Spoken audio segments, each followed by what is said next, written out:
नमस्ते दोस्तों। मेरी सारी सुहागन सखियों के लिए करवा चौथ की बहुत बहुत मुबारकबाद। आज मैं सुनाने जा रही हूँ करवा चौथ की कहानी। इसमें क्या होता है, एक लड़की होती है, उसके 7 भाई होते हैं और वो बहुत लाडली होती है अपने माता पिता की, अपने भाइयों की। तो एक दिन क्या होता है कि मतलब धीरे धीरे वो लड़की बड़ी होने लगती है, छोटी होती है वो सारे भाइयों से, उसकी भाभियां भी होती हैं, सब उसे बहुत प्यार करते हैं। सारे भाई क्या होते हैं, उसके बिना खाना नहीं खाते, हर टाइम पहले बहन के साथ ही खाना खाते हैं, हर चीज मतलब बहुत ख्याल रखते हैं उसका, बहुत लाड करते हैं उसे। ऐसे ही वो बड़ी हो जाती है धीरे धीरे, उसकी शादी का टाइम हो जाता है, उसका बहुत अच्छा घर वर ढूंढ के उसकी शादी कर देते हैं। अब वो शादी हो जाती है, वो अपने ससुराल में होती है, तो वहां पे क्या होता है कि वो अपने घर आती है वापस, जैसे लड़कियां पीहर आती हैं, तो वो पीहर आई होती है। तो उसका करवा चौथ आता है, वो पीहर में ही होता है। तो क्या होता है कि अब वो भूखी रहती है कि करवा चौथ है, उसे अपने हस्बैंड के लिए व्रत रखना है। तो उसके भाई कहते हैं आजा बहन खाना खा लेते हैं, कि नहीं मेरा तो करवा चौथ का व्रत है। अब भाइयों को बड़ा दुख होता है कि भाई हमारी बहन सुबह से भूखी है, हम कैसे खा लें। वो भी नहीं खाना खाते कि नहीं भाई हमारी बहन खाना खाएगी तभी हम खाना खाएंगे। अब भाइयों पे तो भूखा रहा ना जाए, पर अब जब तक बहन ना खाए वो खाना भी ना खाए। तो धीरे धीरे दिन बीतता रहता है, तो शाम हो जाती है। तो शाम के टाइम तो उनकी हद पार हो जाती है भाइयों की, कि नहीं अब हमसे भूखा नहीं रहा जाएगा और अब अपनी बहन के बिना खाना भी नहीं खाएंगे। तो वो क्या करते हैं कि एक पेड़ के से पेड़ की छाया के पार एक आग जला देते हैं और चलनी लेके अपनी बहन को दिखा देते हैं कि देखो चांद निकल आया है, और अब तुम इसे देख के अपना व्रत तोड़ दो। अब वो बहन देखती है चलनी के ओटक में से पेड़ के पीछे आग जला दी होती है, उसकी रोशनी दिखाई देती है, तो वो सोचती है कि चांद निकल आया है। वो भाभी सब, वो बेचारी छोटी होती है, वैसे भी नादान होती है, उसको इतना नॉलेज नहीं होती है।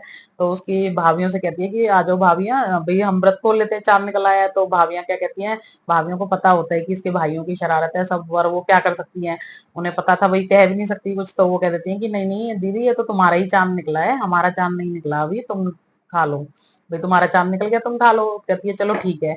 तो वो भाइयों के साथ खाना खाने बैठ जाती है। अब जो वो वैसे जब जैसे ही वो खाना खाने के लिए बैठती है, तो जैसे ही वो फर्स्ट ग्रास लेती है अपना, तोड़ती है, पहला टूक उठाती है, मुंह में डालने को होती है, तो वो देखती है उसमें बाल आ जाता है। तो वो हटा देती है उसको, फिर दूसरा लेती है, उसमें कंकड़ आ जाता है। अब उसे भी हटा देती है। वो जैसे ही तीसरा मुंह में डालने वाली होती है निवाला, तुरंत उसके मायके ससुराल से एक संदेश आ जाता है कि भाई तुम्हारी अपनी बहू को वो जल्दी बुला रहे हैं, तुरंत चलना है अभी। तो वो उठ जाती है कि चलो ठीक है। अब जो माँ होती है वो उसे विदा करने के लिए तैयारी करती है, कहते हैं कि अभी तुरंत ही भेज दो इसको, बहुत इमरजेंसी है, अभी बुलाया है इसको। वो बात नहीं बताते कि क्या है, फिर वो कहते हैं कि उनकी तबीयत खराब है, राना सा की तबीयत खराब है, इसलिए ने जल्दी बुलाया है। तो उसकी मम्मी फटाफट उसकी तैयारी कर देती है जाने की।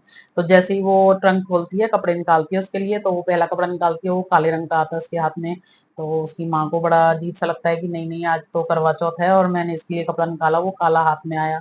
फिर भी वो कोई बात नहीं, वो इग्नोर करती है, दूसरा कपड़ा निकालती है, वो भी वो फटा हुआ आता है। तो उसका मन बड़ा विचलित हो जाता है माँ का, कि नहीं भाई मेरी बेटी के साथ क्या ऐसा बुरा होने वाला है। तो फिर भी वो कहती है कि, फिर वो क्या करती है, सोने का टका लेती है और उसको देती है अपनी लड़की को, कि बेटा ये रखो, अपने पल्ले से बांध के रखो, और तुम यहाँ से और जब ससुराल तक जाओगी ना, सबके पैर छूना, जो भी तुम्हें मिले सबके पैर छूना, और ये टका उसको देना जो तुम्हें सुहाग का आशीर्वाद दे, जो कहे कि तुम्हारा सुहाग भाग बना रहे, उसको उसको देना ये टका।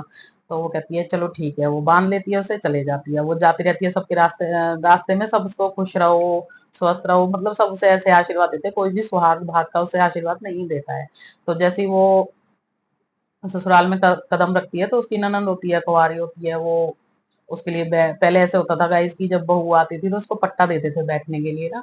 तो वो ननंद उसके लिए पट्टा डालती है कि भाई बैठ जाएगी भाभी। तो वो पट्टा डालने से पहले वो उसके पैर छूती है अपनी ननंद के, तो वो उसे सुहाग भाग का आशीर्वाद देती है उसकी ननंद, कि भाई तुम्हारा सुहाग अमर रहे, तुम हमेशा सुहागन रहो, सदा सुहागन रहो। तो उसे याद आ जाता है कि उसकी माँ ने बोला था कि अगर कोई सुहाग का आशीर्वाद दे तो उसको ये टका देना है। तो वो क्या करती है, अपने पल्ले से वो टका निकाल के उसको दे देती है, सोने का टका। तो वो फिर बताते हैं उसको, जैसे ही पता चलता है, मतलब वो पहुंच जाती है तो पता चलता है कि नहीं उसका हस्बैंड जो है वो एक्सपायर हो चुका है। पर वो क्या करती है, वो उसके पास ही बैठ जाती है अपने हस्बैंड के पास, उसको जाने नहीं देती है। भाई जब एक्सपायर हो जाते हैं तो फिर लेके जाते हैं शमशान घाट वगैरह, पर वो नहीं जाने देती, वो कहती है नहीं।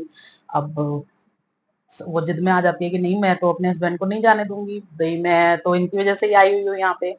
तो वो सब उसे कहते हैं कि नहीं भाई ऐसे नहीं होता है, जब कोई एक्सपायर हो जाता है तो लेके जाते हैं। वो नहीं मानती, रोती रहती है, पर वहीं बैठी रहती है, कहती नहीं मेरे हस्बैंड को मैं कहीं नहीं ले जाने दूंगी, मैं तो इनके साथ ही रहूंगी। तो वो क्या करते हैं कि भाई अब वही डेड बॉडी अगर वो पड़ी रहेगी तो उसमें से स्मेल आएगी, तो वो कहते हैं यहाँ पे तो बीमारियां फैल जाएंगी, स्मेल हो जाएगी। कहते हैं ये तो पागल हो ही गई है, अब पूरे पूरा घर थोड़ी बीमार करेंगे इसके चक्कर में। तो वो क्या करते हैं, एक पुराना महल होता है उसमें भेज देते हैं उसको, उसकी लाश के साथ उस लड़की को भेज देते हैं कि भाई तुम वहां रह लो अपने। तो वो कहती है ठीक है। अब वो वहां रह रही होती है तो क्या होता है कि हर बार जैसे वो आती है, चौथ माता आती है, तो वो सब चौथ माता के पैर पकड़ लेती है कि नहीं भाई मेरे हस्बैंड को, भाई मेरा पति, मुझे मुझे सुहाग चाहिए, मेरा मुझे मेरा सुहाग वापस करो। तो सारी चौथ ऐसे ही ना उसे बहाना बना के चली जाती है कि वो चौथ आएगी ना, अगली वाली चौथ आएगी, वो तुम्हें देगी तुम्हारा सुहाग, अगली वाली चौथ आएगी।